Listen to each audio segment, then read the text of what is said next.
बहुत अरसा पहले जब लोग काफी जवान थे जितने की आज हैं और तुम पैदा भी नहीं हुए थे, सोविना में लोगों का एक मजबूत यकीन था।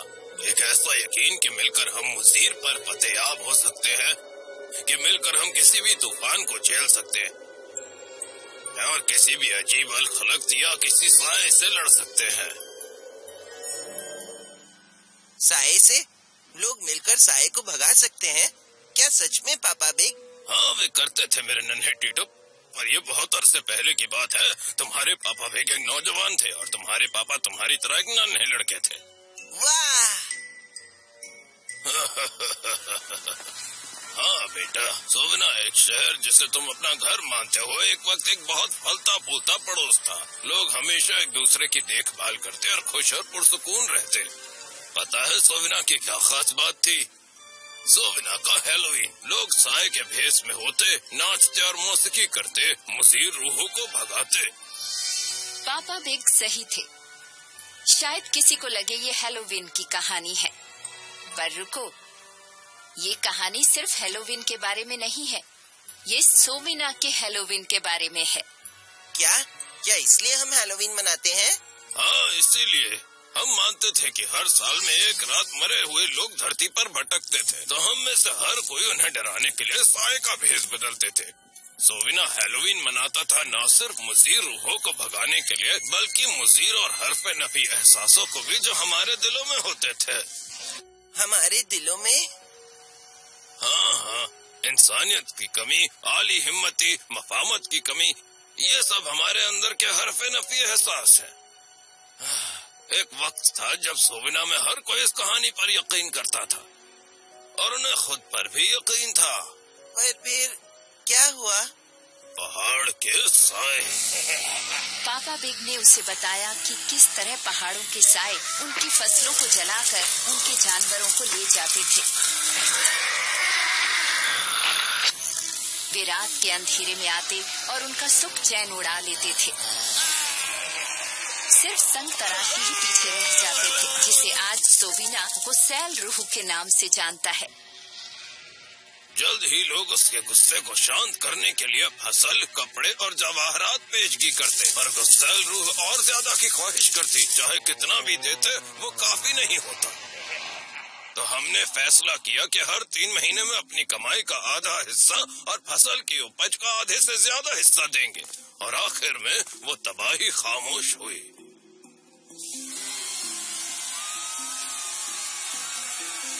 पर सोविना के लोगों के पास थोड़ा ही बचा था। वो सैल रूह के हिस्से को अलग करने के बाद उनके पास थोड़ा ही बचता था। इससे शहर में गरीबी छा गई और लोग बेचैन होने लगे और उनका गुजारा भी मुश्किल से हो रहा था। उन्होंने अपने पसंदीदा हैलोवीन को भी मनाना बंद कर दिया और हमेशा खुद से और एक दूसरे से नाराज ही रहते थे। अब चलो, तुम्हारी अम्मी तुम्हें ढूंढ रही होंगी और वैसे भी तुम्हारे अब्बा को लगता है कि ये सब कहानियां सुनाकर मैं तुम्हें बिगाड़ रहा हूँ। चलो घर चलें। टीटो अपने अम्मी, अब्बू और दादा पापा बिग के साथ एक छोटे से घर में रहता था। पापा बिग सोविना के सबसे बुजुर्ग आदमी थे। वो अक्सर सोविना की कहानियां बयां करते थे ताकि उनका पोता अपने घर के लिए लड़ने को तलकीन हो। उस रात खाना खाने के बाद टीटो सैर पर निकल पड़ा अपने कुत्ते स्ट्रॉबेरी के साथ।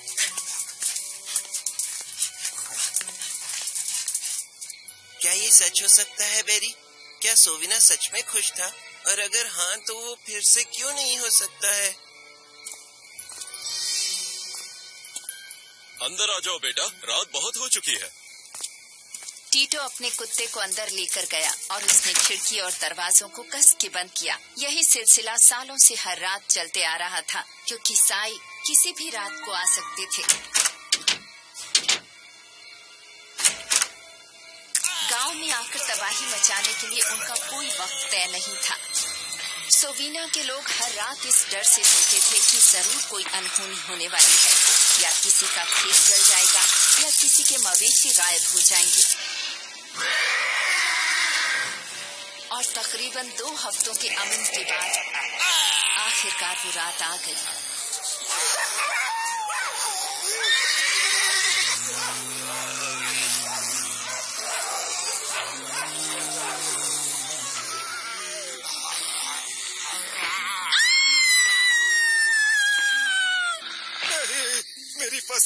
मेरी फसलें। पापा पिग अपने खानदान के साथ बाहर भाग कर गए ये देखने की आखिर क्या हुआ था, और ये उसके दोस्त बेर्नार्ड का खेत था। मेरे खेत। हमारी कुर्बानी तो हर दिन जाती थी, फिर इस खेत में आग कैसे लगी? पापा बिग, इस कागज के टुकड़े को देखो। लिखा है तुमने चौथाई मुतावक्का से कम की कुर्बानी दी। बेर्नार्ड ने समझाया कि वो फसल नहीं बो पाया क्योंकि उसके पास बीज के लिए उतने पैसे नहीं थे, पर गांव के लोग गुस्से में आ गए थे, बल्कि लोग उस पर चिल्लाने लगे। कम उपज की कुर्बानी देने की तुम्हारी हिम्मत कैसे हुई? मेरे खेत तो तुम्हारे बगल में ही है। क्या होता अगर तुम्हारी वजह से मेरे खेत भी तबाह हो जाते? हमें आपस में नहीं लड़ना चाहिए। कम उपज की कुर्बानी मसला नहीं है, ये साये है। पापा बिग सही कह रहे हैं। मैं तो कहती हूँ अभी इस गांव को छोड़ देते हैं। क्या? यहीं पर मैं और मेरा खानदान पला बड़ा है, पर अब बस बहुत हुआ। मैं तुम सबसे और इन सायों से अब और नहीं लड़ सकता। बेहतर होगा मैं भी चला जाऊं। चाहे पापा बिग ने सोविना के लोगों को कितनी भी समझाने की कोशिश की, पर उन्होंने इरादा पक्का कर लिया था। तो ये तय हुआ। मुझे तुम लोगों का तो नहीं पता, पर हैलोवीन के 2 दिन बाद मैं सोविना छोड़कर हमेशा के लिए चला जाऊंगा। चाहे मैं तुम्हें नहीं जानती, पर मुझे भी यहाँ रुकने का कोई शौक नहीं। मैं भी हैलोवीन के बाद सोविना को छोड़ दूंगी। पर पापा बिग, अगर लोग सोविना छोड़कर चले जाएंगे फिर सोविना का वजूद ही खत्म हो जाएगा। अगले दिन टीटो काफी गमगीन था। उसे समझ नहीं आ रहा था कि वो क्या करे और किसके पास जाए। पापा बिग ने भी हार मान ली थी। सोविना पूरी तरह वीरान हो जाएगा। बेरी, रुको, ये आवाज कैसी थी? क्या वो रूडी का स्टोर हाउस है? रुको, स्ट्रॉबेरी नहीं। जैसे ही टीटो अपने कुत्ते के पीछे भागा, स्टोर हाउस के अंदर उसका कंधा कोयले के थैले से टकराया और उसका शर्ट काला पड़ गया। उसने जल्दी से उसे अपने हाथों से मिटाया, पर अब उसके हाथ काले पड़ गए थे। अरे यार,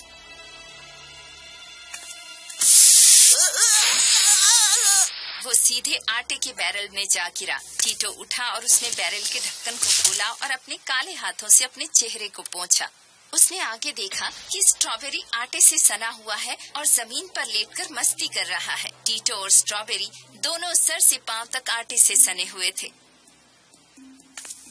उसी वक्त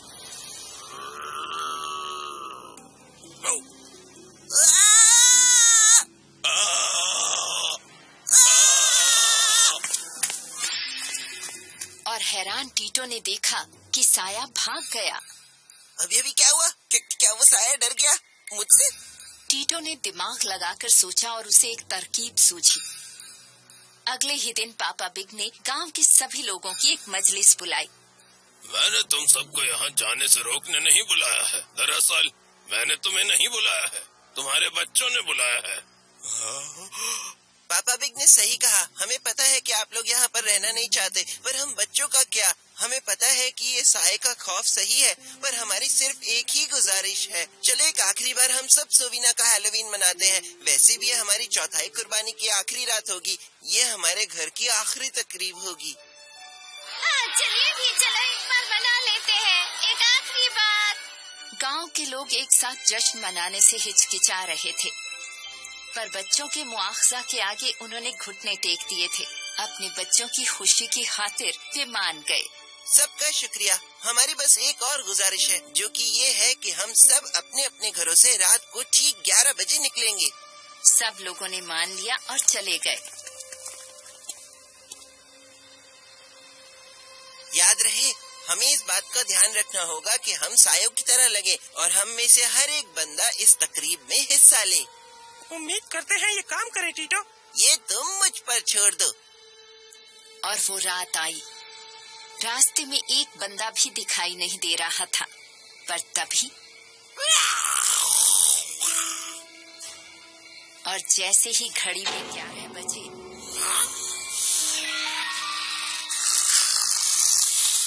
सोविना हैलोवीन मना रहा था। सभी अपने साये के भेष में थे और सभी डरावने लग रहे थे, इतने डरावने कि साये ही डर गए थे। भागो! 1 मिनट, ये साए बात कर सकते हैं? हाँ, क्योंकि ये साए नहीं है। मुझे इसका अंदाजा तब हुआ जब मैंने उस साए को रूडी के स्टोर हाउस में देखा। बताओ भी, आजकल कौन सा साया बू कहकर डराता है? एक साया जो असल में चोर है। ये सब के सब चोर हैं, चोर। अब तक हम इन जोकर से डर रहे थे। हमारी फसलों को तबाह करने की तुम्हारी हिम्मत कैसे हुई? चलो इन्हें सजा देते हैं। नहीं, बच्चों ने पहले ही पुलिस बुला ली है। ये लोग मुजरिम हैं और अब जो करना है कानून ही करेगा। थोड़ी ही देर में पुलिस आ गई और चोरों को पकड़ लिया। उन्हें उनके किए की सजा मिली। सोवीना के लोगों ने टीटो और उसके दोस्तों का शुक्रिया अदा किया और फैसला किया कि वे कभी अपना घर छोड़कर नहीं जाएंगे। उन्हें समझ आ गया कि एक साथ रहना कितना जरूरी है और उनकी एकता की वजह से ही वे चोर पकड़ पाए हैं। उन्होंने एक साथ काम किया और जल्दी ही वे फलने फूलने लगे। सोवीना का तौसीफ फिर से बहाल हुआ। हर साल सोवीना का हेलोवीन बड़ी धूमधाम से मनाया जाता। जिस तरह उन्होंने सायों को भगाया था, वो जल्दी ही एक मिरास बन गई और सोवीना के बच्चों ने ये जान लिया कि सबसे खौफनाक साए वे होते हैं जो हमारे अंदर होते हैं।